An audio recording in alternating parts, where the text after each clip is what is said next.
Amis, aujourd'hui je vais briser le secret médical. Je veux vous parler de ma tante, Maroussia. Elle est née en 1917, a survécu aux guerres, aux famines et est morte, simplement parce qu'elle était fatiguée. Jusqu'à son dernier jour, elle bêchait elle-même son potager, lisait sans lunettes, se souvenait de tous les anniversaires de la famille. Comment? Voilà ce que j'ai découvert après avoir étudié ses habitudes pendant 20 ans. Avant de passer à la partie la plus intéressante, clique sur j'aime, abonne-toi et dis-moi en commentaire ce que tu penses de cette vidéo. Et si tu l'as trouvée utile, écris juste le chiffre 5. On voit tout. Maroussia n'avait jamais entendu les mots superfood ou détox, mais son alimentation était parfaite. Chaque matin commençait par de l'eau tiède et une cuillère de miel. Elle la mettait sur la langue et la laissait fondre lentement, sans jamais la mélanger à l'eau. Elle disait « c'est comme ça que la force reste ».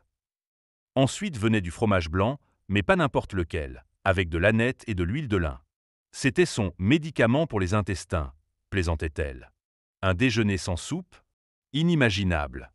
Même sous 40 degrés, il y avait toujours une assiette de soupe légère sur la table. Sa préférée, une soupe aux jeunes orties et à l'oseille, avec un œuf. Dans chaque cuillère, une pharmacie entière, répétait-elle. Mais le vrai secret trônait dans un coin de la cuisine. Un bocal de 3 litres de choucroute, 3 cuillères avant le repas, et aucune digestion difficile. Du sucre, seulement dans le thé de Noël. Mais les fruits secs et le miel ne manquaient jamais. Je me souviens, à 100 ans, elle m'offrait ses bonbons, des pruneaux fourrés aux noix. Ce sont mes vitamines, riait-elle. Elle détestait le mot « entraînement ». Je ne suis pas une athlète, je suis une travailleuse, disait-elle. Mais elle bougeait tout le temps. Sa règle d'or, ne jamais rester assise plus de 40 minutes. Elle se levait pendant les pubs à la télé pour faire 3 flexions. Le potager était sa salle de sport. À 102 ans, elle déterrait encore elle-même ses pommes de terre. Quand on travaille avec les mains, les jambes deviennent fortes toutes seules, expliquait-elle. Et l'hiver, elle avait un rituel spécial. Chaque matin, elle sortait pieds nus sur le perron, même à moins 10 degrés Celsius. Elle restait dehors aussi longtemps qu'elle le pouvait, puis rentrait vite pour se frotter les pieds avec une serviette rêche. Mais son record le plus incroyable, à 100 ans, pour son anniversaire, elle a fait 27 squats sur un pari. Qu'y a-t-il de difficile? Je fais ça tous les jours en arrosant les concombres, disait-elle humblement. Le secret? Pour elle, le mouvement n'était pas une obligation, mais une partie naturelle de la vie, comme respirer. Maroussia se souvenait jusqu'au bout non seulement des noms de tous les proches, mais aussi de leur date d'anniversaire, et même des vieux numéros de téléphone. Son secret était simple, elle entraînait son cerveau sans cesse, mais avec plaisir. Chaque matin, encore allongée dans son lit, elle repensait à 5 événements de la veille. Ce qu'elle avait mangé, à qui elle avait parlé, ce qu'elle avait vu par la fenêtre. C'est comme la gymnastique pour les neurones, plaisantait-elle. Son passe-temps préféré? Le crochet. Mais pas n'importe lequel. Elle inventait des motifs complexes sans jamais suivre de modèle. Mes doigts savent quoi faire, disait-elle. Les neurologues le confirment, la motricité fine est liée aux fonctions cognitives. Elle adorait aussi les mots croisés, mais pas les classiques. Elle en créait elle-même pour ses petits-enfants. Le sommeil? Une histoire à part. Elle se couchait à 21h pile et se levait au lever du soleil. Mais le plus étonnant, elle dormait toujours la fenêtre entr'ouverte, même en hiver.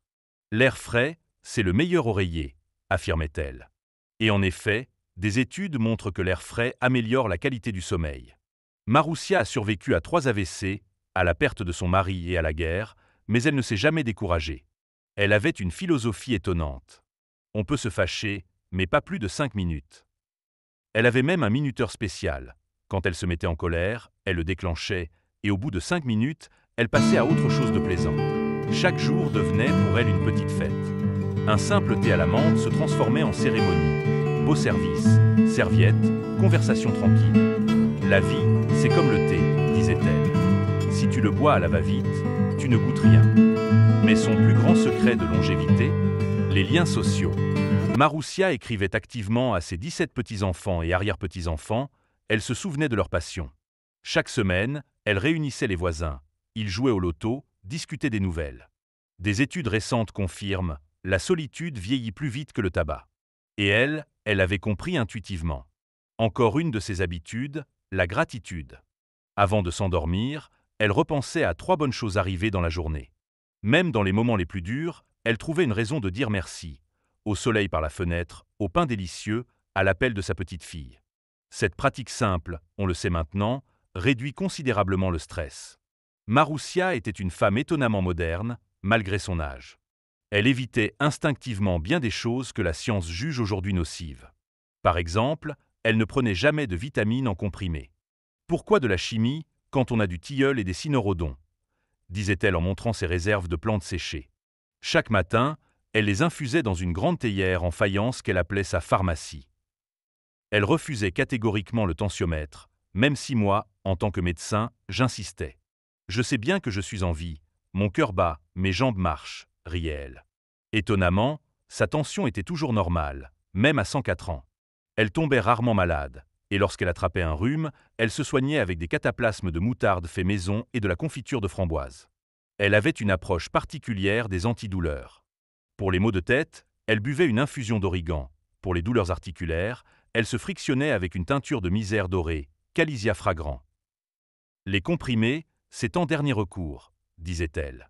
Et en effet, au cours des 30 dernières années de sa vie, elle n'a pas pris une seule fois de l'analgine.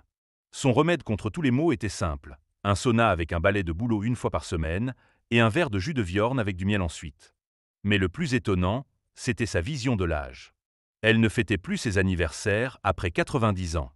Les chiffres ne font que vieillir, affirmait-elle. À la place, elle célébrait chaque premier jour de l'été comme son jour de joie. Elle préparait des tartes et rassemblait toute la famille. Aujourd'hui, des études confirment que cette attitude positive face à l'âge prolonge vraiment la vie. Ami, en étudiant la vie de ma tante, j'ai fait une découverte étonnante en tant que médecin. Ces habitudes intuitives correspondent parfaitement aux dernières données scientifiques sur la longévité. Et surtout, elles sont accessibles à tous. Pour commencer, ajoutez des aliments fermentés à votre alimentation. Cela peut être de la choucroute maison ou du kéfir. Tante Maroussia en consommait tous les jours, sans savoir qu'elle nourrissait ainsi son microbiote intestinal, le véritable pilier de la longévité. Ensuite, créez vos minutes vertes. 2 fois par jour, pendant 10 minutes, regardez simplement de la verdure, des arbres, des plantes d'intérieur. Ce n'est pas juste un repos pour les yeux, c'est une pratique anti-stress puissante qui réduit l'inflammation dans le corps. Enfin, commencez un carnet de tante. Chaque soir, notez 3 bonnes choses qui vous sont arrivées dans la journée et un mot nouveau que vous avez appris. Ce petit rituel stimule la mémoire et favorise une attitude positive. Ma tante m'a transmis encore de nombreux secrets. Ces mélanges de plantes uniques, une gymnastique articulaire spéciale qu'elle pratiquait chaque matin. Si cela vous intéresse, dites en commentaire quelles habitudes vous aimeriez adopter en premier. Mais pour moi, la plus grande révélation a été que le secret de la longévité n'est pas dans les pratiques elles-mêmes, mais dans une façon particulière de voir la vie. Comme disait tante Maroussia, vivez avec joie, travaillez avec plaisir, aimez sans condition. Alors les années ne vous feront pas peur. Amis, tante Maroussia suivait chaque jour, sans exception, une règle toute simple. Elle l'appelait la règle des 3 cuillères. Et je pense aujourd'hui que c'était là le vrai secret de sa longévité. Le matin, elle prenait une cuillère de miel. Mais pas dans le thé. Elle en mettait une cuillerée pleine sur sa langue et la laissait fondre lentement comme un bonbon. Comme ça, toute la force passe dans le sang, pas au fond de la tasse, expliquait-elle.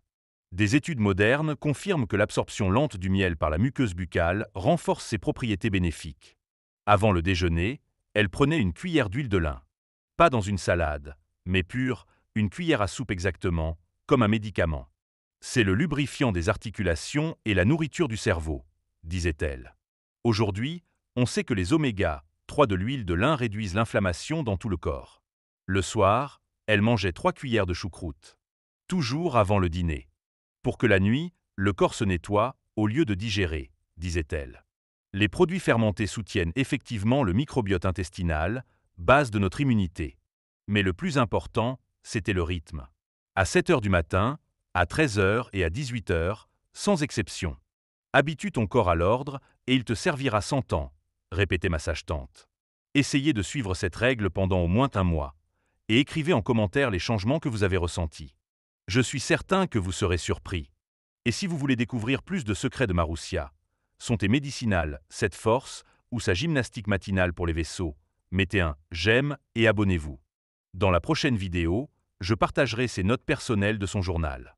Restez en bonne santé et souvenez-vous, la longévité ne commence pas avec des comprimés, mais avec de simples rituels quotidiens. Votre docteur, Anton. Ma tante a vécu 106 ans et 3 mois.